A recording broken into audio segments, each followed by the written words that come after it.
అథ్లెట్స్కి వచ్చే మోచేతి నొప్పులు ఉంటాయండి.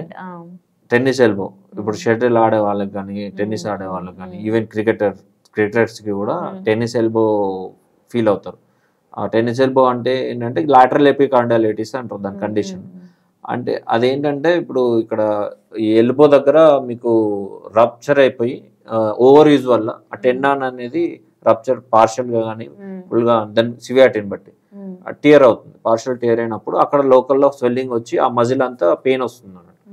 ఆ పెయిన్ దాన్ని మోచేతి నొప్పి మెయిన్గా మోచేతి నొప్పి అంటే మామూలుగా టెన్నిస్ ఎల్బో అని వాడరు కదా, మోచేతి నొప్పి అని వస్తారు మన దగ్గరికి. సో ఆ టెన్నిస్ ఎల్బో వాళ్ళు మెయిన్గా మోచేతికి ఇప్పుడు నవేడేస్ ఏంటంటే ఎక్కువ లేడీస్ కూడా మోచేతి నొప్పితో వస్తున్నారు టెన్నిస్ ఎల్బో కండిషన్తో.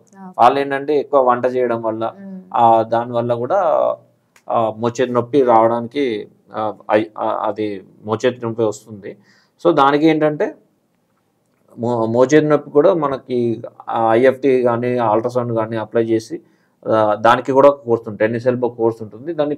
దాని పెయిన్ పారామీటర్స్ ఉంటాయండి. కొన్ని పెయిన్ పారామీటర్స్ ఉంటాయి. పెయిన్ స్కేల్లో ఎంత పెయిన్ ఉంది అనేది మేము చూసి దాన్ని బట్టి మేము కోర్సు డయాగ్నోస్ చేసి దాని కోర్సు డిసైడ్ చేస్తాం.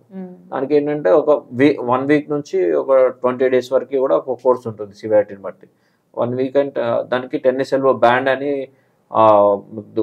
మనకి మెడికల్లో దొరుకుతుంది, అది అప్లై చేసుకోవాలి. అది అంటే మాకు